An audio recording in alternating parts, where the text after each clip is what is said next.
Primeiro, a gente precisa falar de conceitos básicos, né? Na mineração, ou nas criptomoedas, na verdade, você tem duas formas de você, digamos, validar uma transação, né? Ou validar um bloco de uma criptomoeda. O que é um bloco, né? Um bloco de mineração. Ou um bloco da blockchain, no caso.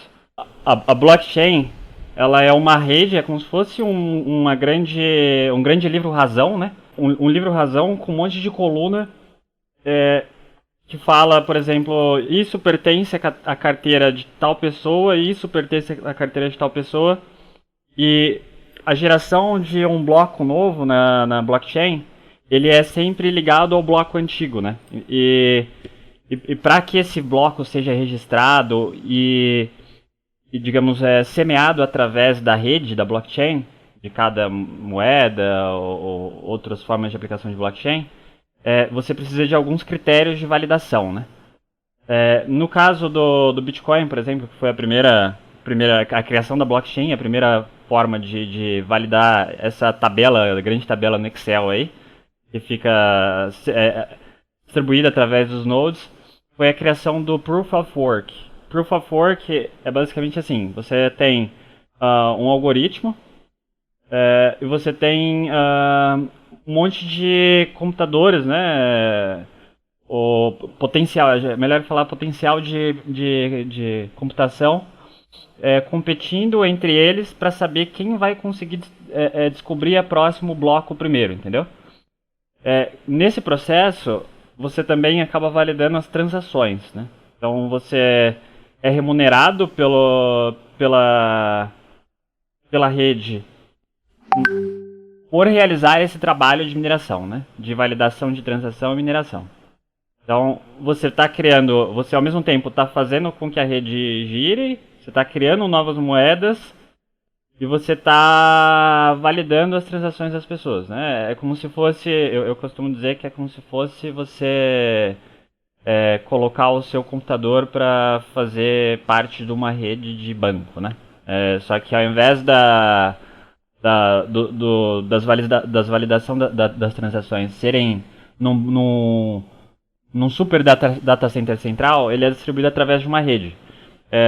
Essa Proof of Work, né, ele justamente com a potencial de teraflops, né, o potencial de computação. Então, cada criptomoeda que usa o Proof of Work, incluindo o Bitcoin, etc., eles têm um algoritmo específico que vai determinar quais são os valores, como que esses valores são encontrados. E, por exemplo, quando esse bloco vai ser gerado, esse bloco novo, quem achar esse bloco ele é remunerado acima das outras pessoas. As outras pessoas são remuneradas por validar transações, validar transações entre as pessoas, né? Mas quem acha esse bloco, ele recebe uma remuneração a mais, né? No caso do Bitcoin, por exemplo, acho que agora é 12,5 Bitcoins do bloco.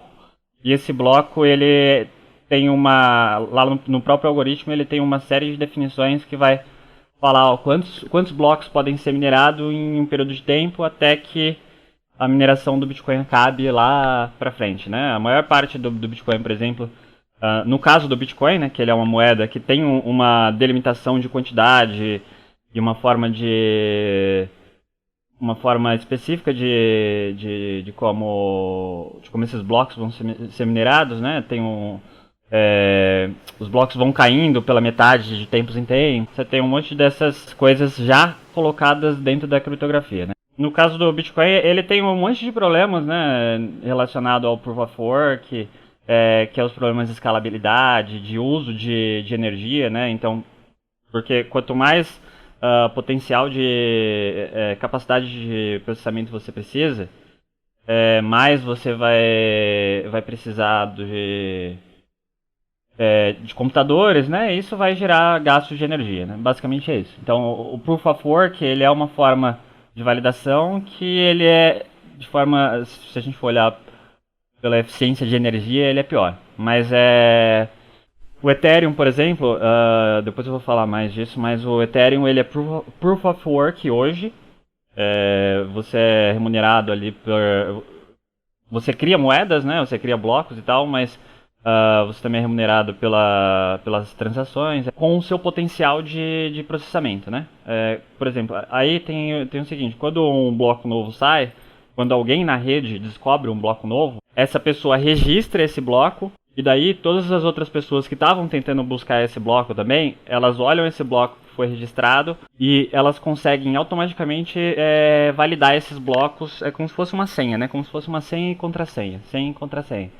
Quando elas acham quando alguém acha esse bloco e registra esse bloco, as outras pessoas que estão minerando na rede, elas olham para esse bloco que foi registrado, elas conseguem validar, né? Porque é como se esse bloco fosse uma senha de um problema ali, né? De um algoritmo, de um problema matemático gigante. E elas conseguem validar esse bloco e daí esse bloco ele vai sendo validado sobre toda a rede e é basicamente isso, né? Então, por exemplo, para você derrubar uma criptomoeda que usa o Proof of Work, você teria que hackear 51% dos nodes e fazerem eles soltarem um bloco falso ao mesmo tempo. É a regra dos 51. As moedas que a gente vai minerar, elas são Proof of Work. São essas moedas que a gente minera. E daí você tem um Proof of Stake. O Proof of Stake é um pouco diferente, né? Você não usa mais primeiro você não minera, e você não usa mais essa capacidade de mineração para ganhar moeda. No Proof of Stake tem outras regras, que daí eu acho que é mais complexo ainda para entender, né? Se eu já expliquei de forma mais simplificada o Proof of Work, o Proof of Stake eu vou explicar de forma mais simplificada ainda. Que cada moeda vai definir as suas regras, né, de Proof of Stake, mas é basicamente assim, você tem uma certa quantidade de moeda, uma carteira e tal, e você deixa esse dinheiro, essas moedas estacadas, né, esses tokens estacados. E daí, de tempos em tempos, a própria rede, ela vai meio que sortear de acordo a alguns critérios, inclusive, tipo, a age, né, a idade das suas moedas que você deixou destacado, e ela vai sortear um node que esse node vai ser o responsável por escrever o próximo bloco. Você também tem uma segurança, né? Então por exemplo, não é qualquer node que vai ser escolhido, e também você tem que ter uma validação posterior, né, desse novo bloco. Então, para você conseguir hackear a rede, né, e colocar lá o que você quiser, né, na tabelinha do Excel, você teria também que hackear 51% dos nodes e conseguir fazer isso.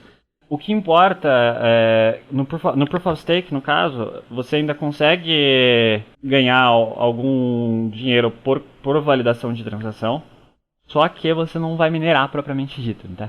Então, digamos que as moedas Proof of Stake não interessam pra gente agora, já que a gente está tratando especificamente de mineração.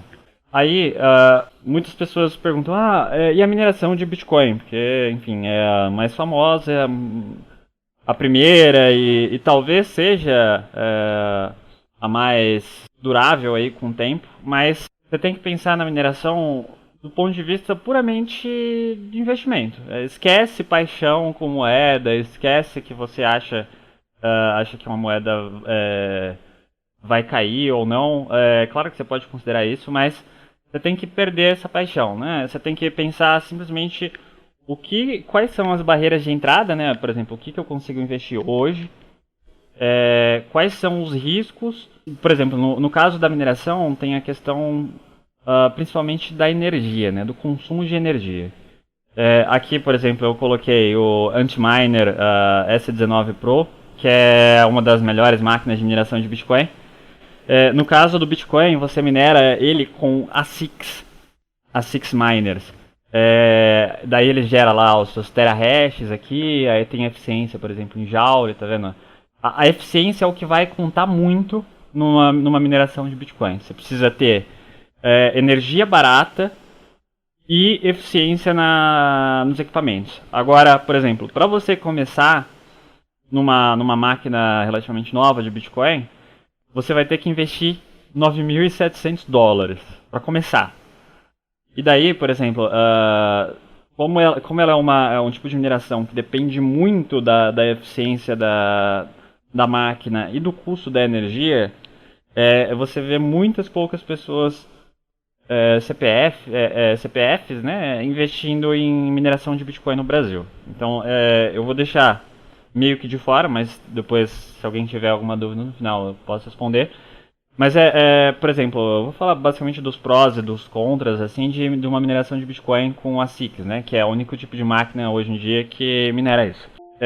Você tem a mineração de ASIC, você tem você configura essa maquininha lá, coloca lá e coloca para minerar numa pool ou sozinho, né? Você poderia criar uma pool, que não seria interessante, mas por exemplo, no caso do Brasil, a gente tem um custo hoje de 0,21 centavos de dólar por quilowatt-hora. A mineração de Bitcoin, ela mais ou menos metade assim do seu potencial da sua receita bruta, né? Você vai consumir com energia, com pagamento de energia. Então, para o Brasil é uma mineração que não vale muito a pena. Eu sei que tem muitos brasileiros ou muitas empresas brasileiras de mineração que elas mineram Bitcoin no Paraguai. Então, é um tipo de mineração que vale a pena fazer quando você tem energia de forma abundante e barata, né? Nos Estados Unidos, se eu não me engano, eles estão minerando bastante na Califórnia, porque eles conseguem, tipo, as grandes mineradoras lá conseguem, né, já fechar um contratozinho com a com usinas nucleares, etc e tal, então eles conseguem pegar um custo de energia mais barato. No Brasil, por exemplo, se você tem um CNPJ, né, você tem uma empresa e tal, então você consegue também ter uma energia um pouco mais barata do que a energia residencial, então pode valer a pena. Só que eu não vou falar muito sobre esse tipo de mineração por conta da barreira de entrada. Você precisa ter pelo menos aí uns 60, 70 mil para começar a entrar na brincadeira. Então aí eu vou falar de mineração de altcoins. Aliás, outra coisa, quando essa máquina, né, já está mais velha e tal, você não consegue vender esse negócio. É tipo um investimento que tem uma liquidez dos ativos, né, do maquinário em si, muito baixa, né? Então você vai, para você conseguir vender ela depois, você vai ter que abaixar o preço muito. E é muito difícil achar quem compra, né? Porque tanto pela barreira, tanto pelo preço em si, que é muito alto, tanto porque não tem muitas pessoas no Brasil minerando Bitcoin. Então é um tipo de mineração que não vale muito a pena pro caso do Brasil e principalmente para pessoas que estão minerando individualmente, né? Só em termos de números, né? O retorno de investimento, que é o que você vai olhar sempre quando você estiver minerando ou fazendo qualquer tipo de projeto, na verdade, de investimento, seja mineração ou empreendimentos por aí. Então, o retorno de investimento de uma máquina dessa daqui minerando no Brasil vai estar ali em torno de 12 meses. Aí daí, no caso da mineração depois vocês guardam esses 12 meses que vai ser importante lá pra frente. Na mineração que eu vou falar de hoje vai ser principalmente a mineração das altcoins. A mineração de altcoins você faz basicamente com placas de vídeo, com VGA, né, GPU, enfim. Porque elas têm uma capacidade de processamento muito mais alta do que processadores, né?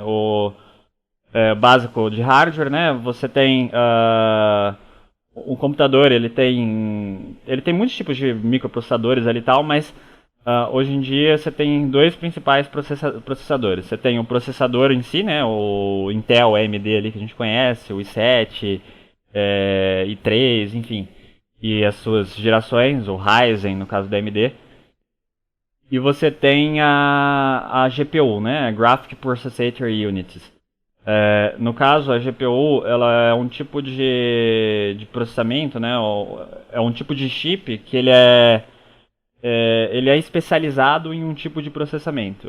E assim também a CPU é um tipo de chip especializado em um processamento. Mas, em termos absolutos, né, uma CPU, por exemplo, se você pega um Ryzen de última geração, um dos mais evoluídos aí do mercado, você tem uma capacidade de processamento ali de uns 3 teraflops ou algo do tipo.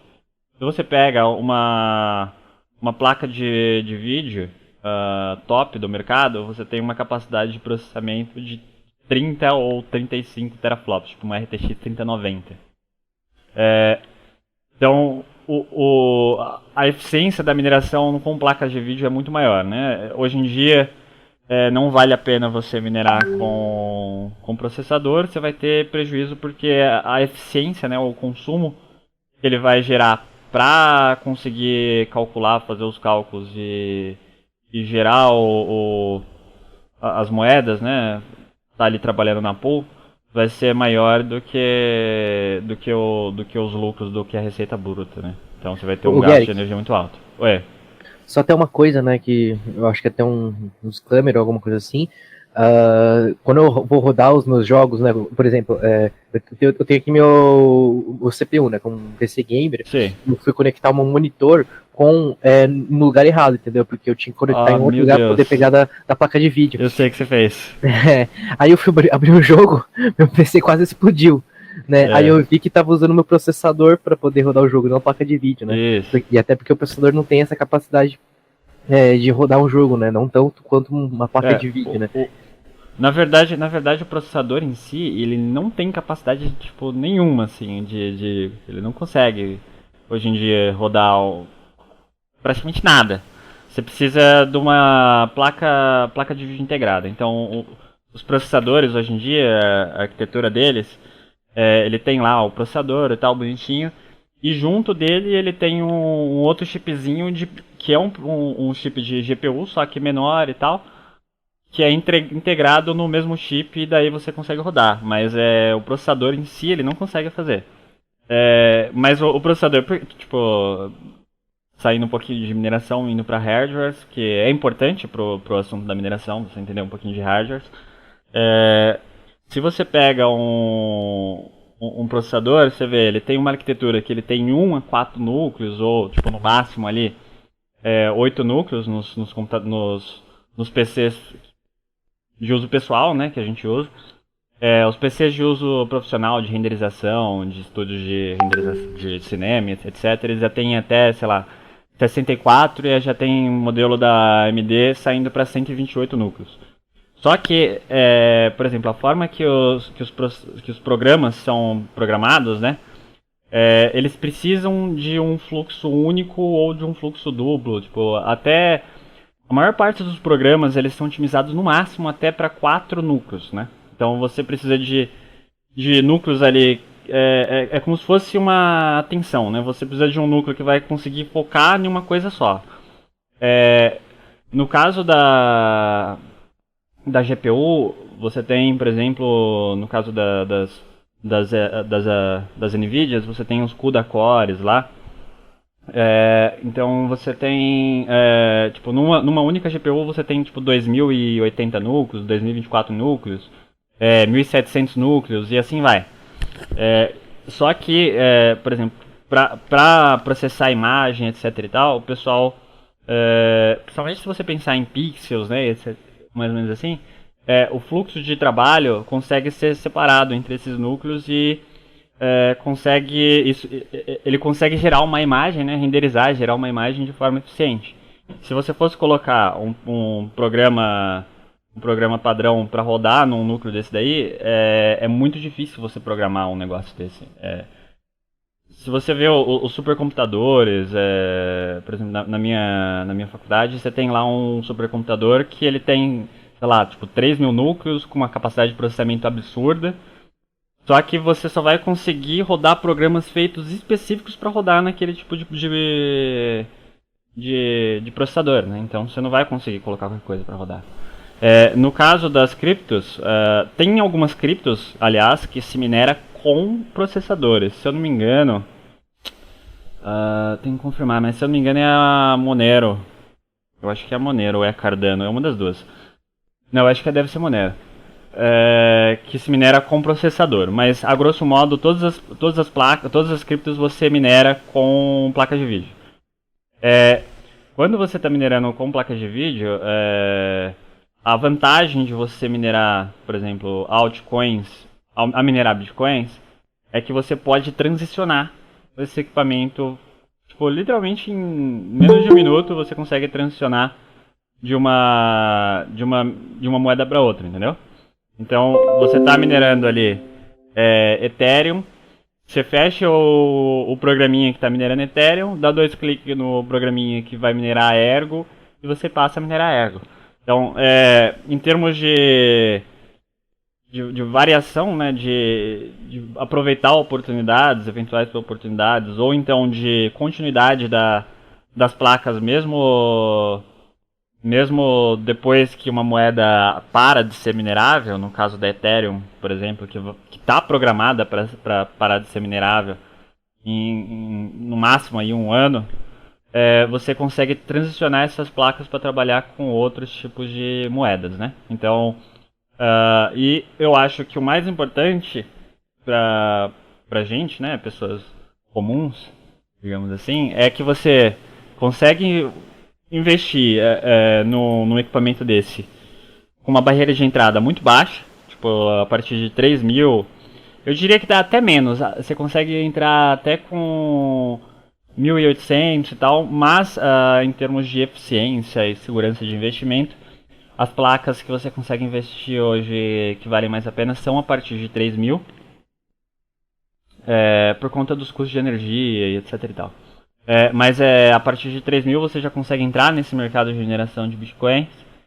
E depois que você está minerando, ou por exemplo no meio da... Você está, sei lá, minerando 6 meses ali, você fala, já tive um retorno que eu queria, já não quero mais ficar exposto a esse tipo de risco desse investimento. Então eu vou tirar, né, deixar as minhas moedinhas lá, enfim, pegar o lucro que eu tive, né, com a mineração e vou liquidar o meu ativo, no caso a placa de vídeo. E se você vender uma placa de vídeo depois de um tempinho, né, 6 meses, 7 meses, você não vai perder tanto valor assim de revenda. Às vezes você vai perder ali 10%, 20%, no máximo 30%. Ou então pode acontecer o oposto, né? Não sei quem gosta de computador, quem gosta de hardware e tal, de jogos. Mas eu falo por experiência própria, eu tenho uma placa de vídeo aqui que eu comprei, que uma placa de vídeo que eu tinha mais antiga queimou em 2019. Aí eu vou esperar o mês seguinte para comprar uma placa, ou vou comprar agora já uma placazinha ali que vai me servir por uns bons tempos. Aí eu vou pegar essa placa mesmo, baratinha, hiper barata, R$600 que eu paguei numa placa de vídeo. E, por exemplo, se você vê hoje, em 2021, você consegue achar essa placa por R$3.500 no mercado. A mesma placa que eu paguei R$600. Então, para quem comprou há um tempo atrás, ou para quem está apostando ainda na falta de chips, né? Que não sei se vocês sabem, mas tá rolando um shortage, né, de chips de forma geral, né, como é que diz? De silício, né? Você tá tendo uma falta de silício e tá tendo uma falta de chips no mercado por conta disso. Tanto que, por exemplo, até a GM no Brasil já chegou a ficar tempos parados porque elas precisam de chips que são produzidos só na China, Taiwan e mais um outro lugarzinho lá. Para colocar nos carros para poder ter computador de bordo, outros sistemas eletrônicos que fazem parte de alguns carros. Então tá tendo falta de chips e isso afeta todo o mercado de tudo que é eletroeletrônico, né? Então o celular vai afetar, placa de vídeo vai afetar, esses equipamentos necessários para para outras indústrias, né, de forma geral, vão ser afetados também. Então, nos últimos 2 anos aí a gente teve um aumento, somente no último ano, na verdade, a gente teve um aumento muito grande do valor de placa de vídeo. Então, mas basicamente é isso. Com as minerações da altcoins, você consegue entrar a partir de R$3.000, você já consegue entrar no mercado. Aí, esses valores aqui são para mineração de Ethereum. Eu coloquei 4 placas de vídeo só para não complicar a explicação. Aqui a gente tem o hash rate, o preço, né, mais ou menos do mercado. Esse aqui é o valor atualizado, sei lá, de 2 dias atrás. Eu sempre procuro. Aqui é o consumo dela em watts. Aqui é a receita bruta em real por dia. E esse aqui é o retorno de investimento em mês. Essas placas de vídeo são as placas que mais vale hoje no mercado entrar, principalmente para novos investidores aí. O hash rate, ele é uma medida, né, quanto de hash você consegue gerar na rede ali, de acordo a cada algoritmo de mineração. Então cada moeda em si vai ter uma quantidade de... Por exemplo, você colocar essa placa de vídeo aqui para minerar na Ergo, que é uma outra moeda, uma outra criptomoeda, você vai ter um hash rate diferente de 32. Você vai ter, sei lá, se eu não me engano, mais ou menos 3 vezes mais esse hash rate. Só que isso não quer dizer, tipo, o hash rate ele é só uma medida específica para a moeda, né? Você só pode comparar dentro da própria moeda em si. Então, a gente pega aqui, ó, essas placas. Aqui, ó, você tem a GTX 1660 Super, ela gera 32 hash rate, ela custa R$4.000, ela tem um consumo de 75 watts e ela tem uma receita bruta de R$14 por dia, né? Eu cortei alguns zeros aqui, isso daqui varia o tempo todo. E o retorno de investimento pago às contas, né, de luz, digamos assim, é em 10 meses. Se você pegar essa placa de vídeo, você compra lá por R$4.000, ou às vezes até 3.800 você consegue achar. Você coloca ela para minerar, pode ser na NiceHash, na Flexpool, na Binance Pool. O pessoal, depois eu vou falar um pouco mais das pools, mas depende... Faz sentido você usar qualquer uma dessas pools, desde que esteja dentro da sua estratégia, né? Mas, por exemplo, você pega essa placa, você coloca ali um mês, em um mês ela te gera uma receita bruta de R$420, em torno disso. O consumo dela, para quem não sabe mais ou menos calcular o consumo de equipamentos eletrônicos, né, de forma geral, tem uma regrinha mais fácil que hoje dá certo. Você pega esse valor de 75 e multiplica pelo preço que você está pagando no kilowatt-hora. Tipo, dá muito próximo do valor real que você poderia calcular ali, mais específico. Mas o consumo de uma placa de 75 watts hoje, só dela, tirando o restante do computador, vai dar em torno de R$90, R$85. Então, você vai consumir... você vai ter uma receita bruta de R$14 por dia. E no mês você vai ter uma receita bruta de 420 e o consumo vai estar ali em torno dos 90, né? Então você vai ter ali uns 330, 340 reais de lucro líquido por mês, né? Então já se você ver, a partir do momento zero que você montou a placa, você já consegue começar a tirar lucro, né? Esses pagamentos depende da pool, né? Cada pool pode ter um tipo diferente de pagamento ou um tipo diferente de quantia mínima para sacar, mas a grosso modo você pode configurar também, por exemplo, na Flexpool lá você configura esses pagamentos. Na NiceHash você tem esses pagamentos feitos na plataforma, e eles ficam lá na plataforma e você pode tirar eles através de diversas outras moedas, cada moeda, né, para você sacar para uma outra conta.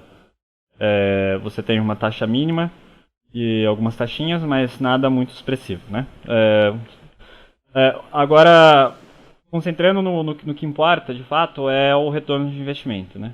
Retorno de investimento e risco depois da Ethereum, né? No caso, essas placas aqui que eu tô mostrando, elas são todas na mineração da Ethereum.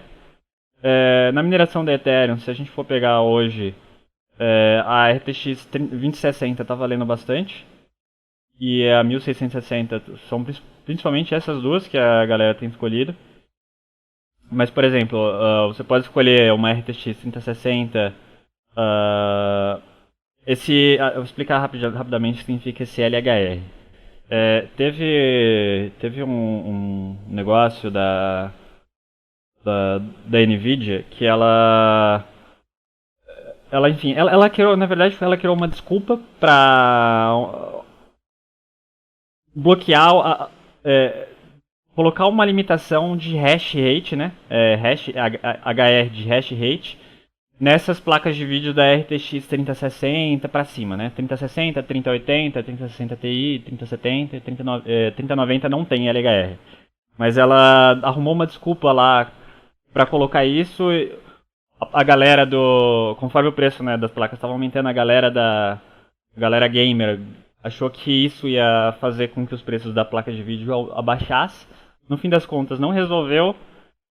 As placas de vídeos, por exemplo, uma RTX 3060 sem LHR, ela faz 47 MHz. E as com LHR, elas fazem em torno de 70% desse valor. Mas, enfim, esse limited hash rate, ele vale só para Ethereum, né? Então, por exemplo, uma placa, se você ver essa placa aqui, a GTX 1660, que é consideravelmente mais velha do que uma RTX 3060, você vê que ela faz coisa de, sei lá, no máximo 20% aí menos, ou 15% menos mega hash do que uma RTX 3060 na Ethereum. Só que, por exemplo, quando você vai para outras moedas, a RTX 3060 ela não tem LHR em outras moedas, ela só tem na Ethereum. Por enquanto, né? A Nvidia não estender isso para outras moedas. Ela já tinha intenção, já foi noticiado. Mas, por enquanto, ela não tem limited hash rate em outras moedas. Então, por exemplo, em outras moedas, na Ergo, na Conflux ou na RNV, você vai ter a RTX 3060 fazendo um hash rate muito maior, quase o dobro do hash rate da GTX 1660. Então, por exemplo, você pode considerar esse retorno de investimento nas opções de investimento, né, quando você for comprar uma placa de vídeo para mineração, mas você também pode considerar o risco, ou digamos assim, a sobrevida ou adaptabilidade do seu equipamento, né? Então, uma RTX 3060 ela vai ter um rendimento melhor em outras moedas do que uma GTX 1660.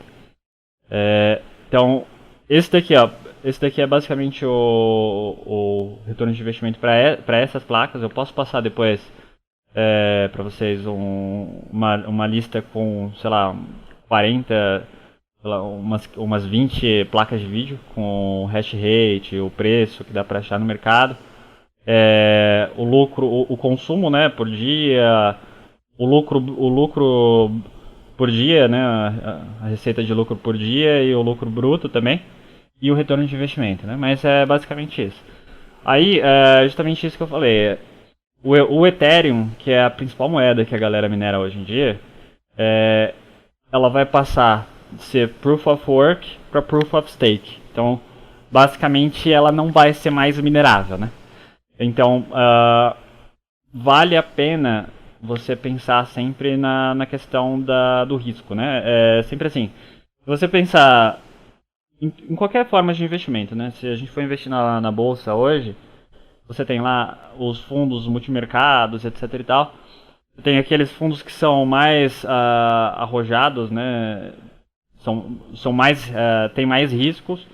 Eles costumam ser os que têm maiores retornos, né? Então você vai ter um retorno mais rápido ou vai ter uma valorização mais rápida. Da mesma forma, em outros tipos de investimento você tem esse tipo de valor, né? Porque justamente é uma balança, né? O mercado com demanda e oferta vai equilibrando a quantidade de risco que as pessoas querem tomar com o tanto que elas querem de retorno, né? Então você não vai se meter num tipo de investimento que vai te dar retornos muito baixos se ele tem um risco muito alto. O risco tem que ser proporcional ao retorno para que você aceite investir naquilo, né? Para que você ache que é viável investir naquele negócio. Então, por exemplo, aqui ó, você vê essas placas que elas são menos maleáveis, né? Ela tem uma sobrevida menor depois da Ethereum. Elas têm um retorno de investimento mais baixo. Aliás, teve um caso bem recente que é um exemplo ainda mais extremo para mostrar como o risco, né, que você está tomando é proporcional ao lucro ou ao retorno de investimento que você vai ter. Teve o caso de uma marca de placa de vídeo que se chama Fox. É uma marca chinesa, ela vende no Brasil, ela vende as placas principalmente da AMD, RX 570, RX 580, que fazem em torno de 28 MHz. E as placas dela custam em torno de R$3.200. Só que teve uma denúncia de um canal brasileiro bem conhecido de hardware que chama TechLab.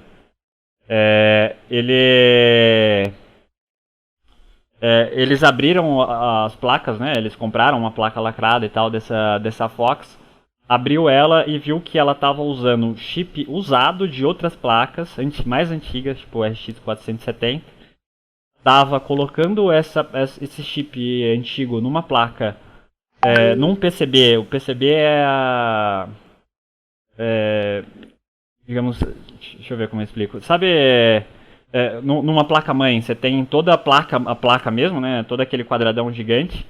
E você tem os componentes que ficam em cima daquela placa gigante. O PCB é aquela placa que serve como base para todos os outros componentes eletrônicos. Então, eles estavam pegando esses processadores dessas placas mais antigas e colocando nos PCBs mais novos e vendendo isso como um produto novo.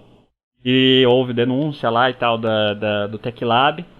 Então, os preços das placas de vídeo da Fox despencaram, né? Caíram de 3.200, foi para 2.500, 2.700, 2.600. Tem galera com placa usada aí vendendo até mais barato que isso. E como ela gera um hash rate aproximado disso, sem um consumo ser muito maior, acho que em torno de 80, 90, então o retorno de investimento dela cai muito, né? Numa RX 580 de 8 GB da Fox hoje, se você comprar ela por 2.500, você vai ter um retorno de investimento de 7 meses. Só que é a questão do risco, né? Você vai ter um risco maior porque é uma placa que tem uma garantia ruim. Os próprios vendedores lá, né? A empresa se posicionou de forma a não reconhecer os erros que elas tinham feito. Elas ameaçaram processar a galera que denunciou e etc e tal. Mas se essa placa não queimar, né, não der problema nesse período, você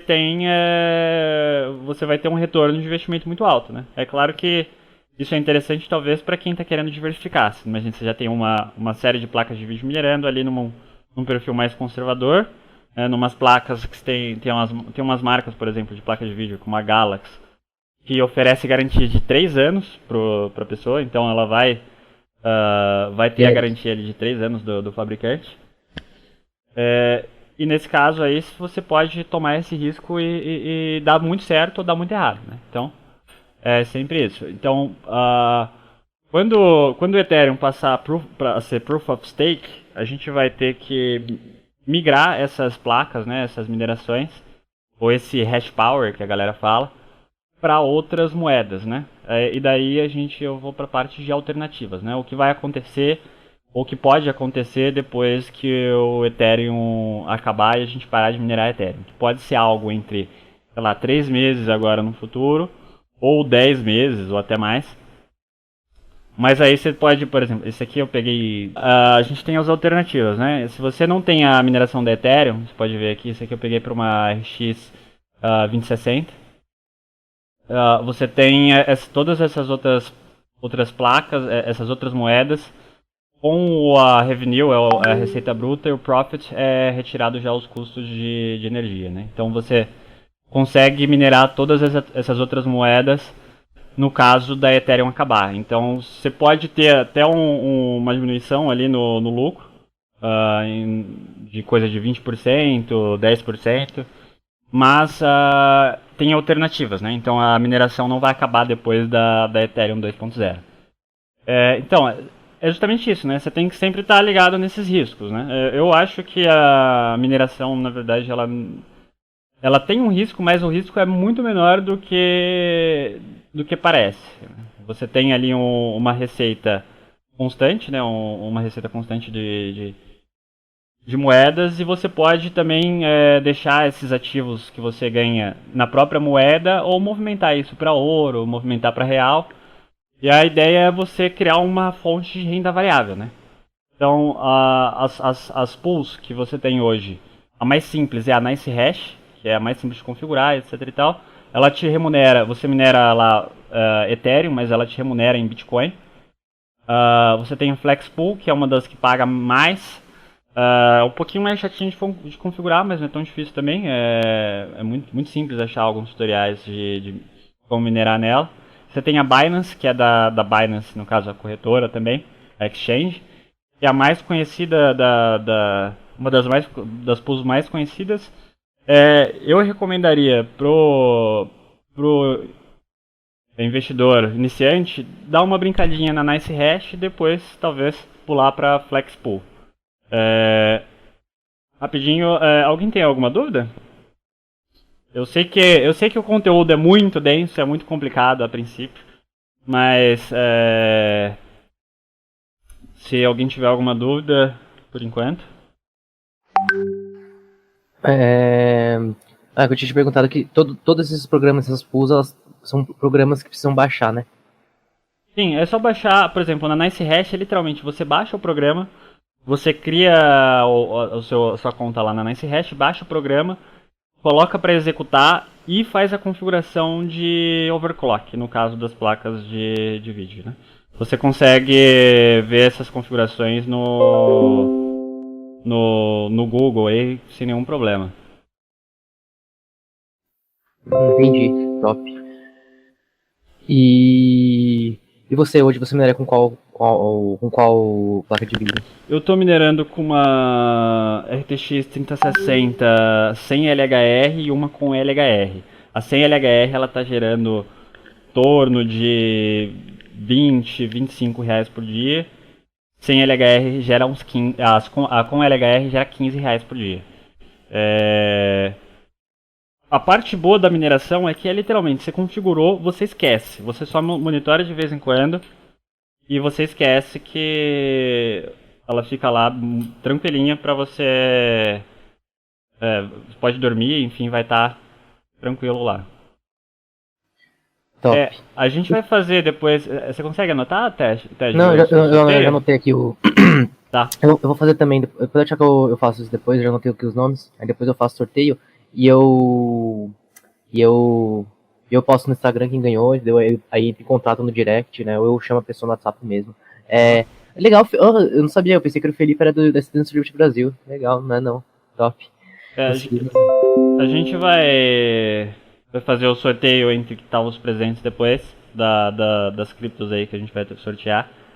Depois vai ter que criar também uma continha ali na cripto para receber esse sorteio. Então, pessoal, obrigado. A gente tem 1 minuto aqui, mas obrigado. Quem quiser, tiver qualquer dúvida, pode entrar em contato no meu e-mail ou então no meu WhatsApp pessoal. Depois eu vou encaminhar um grupo que eu vou criar de mineração para a galera que estiver interessada em adentrar no mercado, né? Fazer ali um pé de meia de renda passiva, de renda variável, né? Que é sempre bom. Então, Quem quiser entrar em contato comigo, pode entrar. Vai acabar em 10 segundos.